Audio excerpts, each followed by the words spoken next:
주실 말씀 여호수아서 10장입니다. 여호수아서 10장 1절에서 14절 저희들 화면을 보시면서 한 절씩 교독하겠습니다. 그때에 여호수아가 아이를 빼앗아 진멸하되 여리고와 그 왕에게 행한 것 같이 아이와 그 왕에게 행한 것과 또 기브온 주민이 이스라엘과 화친하여 그 중에 있다 함을 예루살렘 왕 아도니세덱이 듣고 크게 두려워하였으니 이는 기브온은 왕과 같은 성이요 아이보다 크고 그 사람은 다 강하더라. 예루살렘 왕 아도니세덱이 헤브론 왕 호함과 야르뭇 왕 비람과 라기스 왕 야비야와 에글론 왕 드빌에게 보내어 이르되 내게로 올라와 나를 도우라. 우리가 기브온을 치자. 이는 기브온이 여호수아와 이스라엘 자손과 더불어 화친하였습니다. 아멘. 아모리 족속의 다섯 왕들 곧 예루살렘 왕과 헤브론 왕과 야르뭇 왕과 라기스 왕과 에글론 왕이 함께 모여 자기들의 모든 군대를 거두니고 올라와 기브온에 대진하고 싸우니라. 기브온 사람들이 길갈 진영에 사람을 보내어 여호수아에게 전하되 당신의 종들 길을 거두게 하지 마시고 속히 우리에게 올라와 우리를 구하소서. 산지에 거주하는 아모리 사람의 왕들이 다 모여 우리를 치나이다. 여호수아가 모든 군사와 용사와 더불어 길갈에서 올라가니라. 그때 여호수아께서 여호수아에게 이르시되 그들을 두려워하지 말라. 내가 그들을 내 손에 넘겨주었으니 그들 중에서 한 사람도 너를 당할 자 없으리라 하신지라. 여호수아가 길갈에서 밤새도록 올라가 갑자기 그들에게 이르니 여호와께서 그들을 이스라엘 앞에서 패하게 하시고 여호수아가 그들을 기브온에서 크게 살육하고 베토론에 올라가는 팔에서 추격하여 아세가와 막게다까지 이르니라. 그들이 이스라엘 앞에서 도망하여 헤오론눈의 피탈에서 내려갈 때에 여호와께서 하늘에서 큰 우박덩이를 아세가에 이르기까지 내리심에 그들이 죽었으니 이스라엘 자손의 칼에 죽은 자보다 우박에 죽은 자가 더 많았더라. 여호와께서 아모리 사람을 이스라엘 자손에게 넘겨주시던 날에 여호수아가 여호와께 아뢰어 이스라엘의 목전에서 이르되 태양아 너는 기브온 위에 머무르라. 가라 너도 아얄론 골짜기에서 그를 할지어다 하매 태양이 머물고 달이 멈추기를 백성이 그 대적에게 원수를 갚기까지 하였느니라. 야살의 책에 태양이 중천에 머물러서 거의 종일토록 속히 내려가지 아니하였다고 기록되지 아니하였느냐. 여호와께서 사람의 목소리를 들으신 이 같은 날은 전에도 없었고 후에도 없었나니 이는 여호와께서 이스라엘을 위하여 싸우셨음이니라. 아멘. 오늘 우리에게 주시는 말씀입니다. 벌써 여호수아서로 나누는 신앙의 레노베이션 13번째 시간입니다. 13번째 시간. 네, 지난 또 말씀, 어제 말씀을 잘 기억하시면서 은혜 나누기로 합니다. 우리가 아는 것과 같이 여호수아와 이스라엘 백성들이 40년 광야 생활을 마치고 요단강을 건넌 후에 길갈에 기념비를 세웠어요. 그리고 할례를 행하고 그 다음에 유월절을 지키고 그렇게 구별된 백성으로 하나님께 서원을 하는 것을 우리가 봤습니다.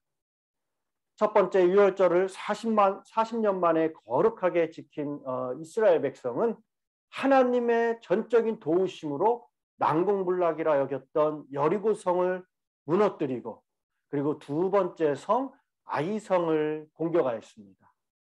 그러나 아간의 불순종으로 인해서 예상치 못한 참패를 당하고 말았죠. 그래서 여호수아는 실패의 원인 제공자였던 아간을 어떻게 했어요? 악을 골짜기에서 처단하고, 그것은 이제 죄를 처단했다는 것이죠. 다시 아이성을 공격하여서 완전하게 정복하게 되었습니다. 그렇게 패배했던 아이성에서 다시 완전한 승리를 얻고, 그 하나님의 명령을 따라서 두 성의 왕과 주민들을 진멸했습니다. 그것은 하나님의 심판이었습니다. 가나안 족속들은 이러한 소식들을 듣고선 어떻겠습니까? 심히 두려워했습니다. 그래서 평소에 늘 서로 싸우던 족속들이 이스라엘에 대항하기 위해서 아주 연합을 합니다. 연합을 해요. 그런데 어제 말씀해 보면은 그 중에서 기브온 사람들은 달랐습니다. 이스라엘과 조약을 맺고 화친하는 쪽을 선택을 했다는 거죠.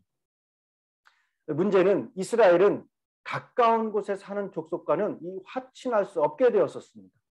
그래서 기브온 사람들이 자기들이 먼 곳에서 온 것처럼 그렇게 꾀를 써서 화친을 청했죠. 그리고 기브온 사람들은 이스라엘의 종이 되겠다 했습니다. 여호수아와 이스라엘 지도자들은 기브온의 이러한 꾀에 넘어가서 화친을 맺었어요.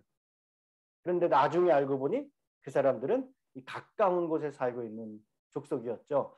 그러나 여호수아와 이스라엘 지도자들은 그들이 비록 꾀를 통해서 화친을 맺었지만은 누구의 이름으로 맹세를 했습니까? 하나님의 이름으로 맹세했기 때문에 그 조약을 지켰습니다. 깨치지 못했어요. 그래서 기브온 사람들을 살려주었습니다. 그런데 오늘 10장 이제 우리가 읽은 말씀을 보면은 이 화친 조약으로 가나안 원주민들이 분노했습니다. 화가 났습니다. 그 중에서도 특히 남부 가나안 지역에 이 패권을 잡고 있었던 여부스 족속의 예루살렘 왕 아도니세덱의 불만이 남달랐던 거죠. 그래서 그는 가나안 전 지역에 이 막강한 영향력이 있는 자로서 가나안 원주민들을 배신하고 이스라엘과 조약을 맺은 이 기브온 사람들의 행동에 크게 누구보다도 분노할 수밖에 없는 위치에 있었습니다. 이에 예루살렘 왕 이 아도니세덱은 당시 가나안 전 지역에서 가장 강력한 세력을 형성하고 있었던 아모리 다섯 왕들을 모읍니다. 그리고 힘을 합해서 기브온을 치려고 나아가는 거예요.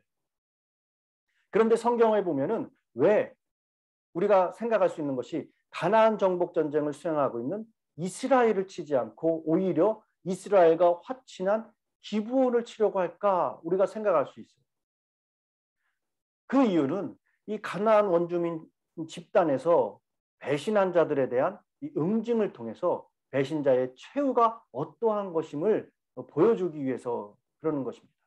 그래서 앞으로는 더 이상 이런 배신을 막으려고 그런 의도를 가지고 그렇게 기브온을 친다는 거죠.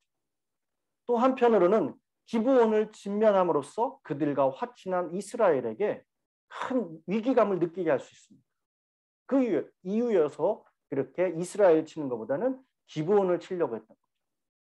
이런 뜻을 모은 이 아모리 다섯 왕들은 군사들을 이끌고 기브온을 공격하러 들어갑니다. 이때 당황한 이 기브온 사람들 어땠어요? 즉시 여호수아와 이스라엘 사람들을 급파합니다. 여호수아와 이스라엘의 사람을 급해서 지원을 요청합니다. 파병을 요청하는 거죠. 구조를 받은 이 요청을 받은 여호수아는 이 대규모의 적군과 전쟁을 치러야 했습니다. 부담이 굉장히 컸을 것이 분명하지만은 여호수아는 기브온 돕는 것을 당연하다고 생각하고 불평하지 않았어요. 지금까지 여호수아와 이스라엘은 한 성을 상대로 계속 싸워왔습니다. 그러나 이번에는 이 다섯 왕의 연합군이 싸워야 했어요. 그러니 여호수아와 이스라엘에 얼마나 큰 부담이 되겠어요. 그런데 하나님께서도 이 싸움에 여호수아가 부담 없이 기꺼이 응한 것에 하나님께서도 기뻐하셨어요. 그래서 그가 출동할 때 격려의 말씀을 주셨죠. 그게 8절의 말씀입니다. 그때 여호와께서 여호수아에게 이르되 그들을 두려워하지 말라. 내가 그들을 내 손에 넘겨주었으니 그들 중에 한 사람도 너를 당할 자가 없다라고 그렇게 말씀하셨습니다. 하나님께서는 우리가 하나님께서 기뻐하시는 일을 할 때 이러한 확신을 주시는 줄 믿습니다. 하나님께서 우리에게 이길 수 있다는 확신을 주시면은 우리는 어떤 어려움이 있어도 반드시 이기고 승리하게 되는 줄 믿습니다. 이 당시 길갈에 머무르고 있던 이스라엘은 기브온 구출을 위해 군대를 기브온으로 급파하였고, 급파된 이스라엘의 군대는 밤새도록 달려와 이 기브온 외곽에서부터 기브온을 감싸고 있던 이 5 왕의 병사들을 기습적으로 공격을 했습니다. 그리고 그 결과 10절에 보면은 여호와께서 그들을 이스라엘 앞에서 패하게 하셨다라고 말씀합니다. 이 더 놀라운 것은 이 전쟁에서 하나님께서 직접 쌓아주신 증거들이 확실하게 나타난다는 거예요. 하나님께서는 하늘의 병기를 동원하셔서 이스라엘에게 패하여 도망치는 적들을 직접 공격하셨습니다. 그것이 바로 11절이에요. 하늘에서 큰 우박 덩어리로 이스라엘 자손의 칼에 죽은 자보다 우박에 죽은 자가 더 많았다. 얼마나 놀라운 일입니까? 그렇게 이스라엘 백성들이 한참 이 적을 무찌르고 있는데 서서히 또 날이 저뭅니다. 해가 저물어 가고 있습니다.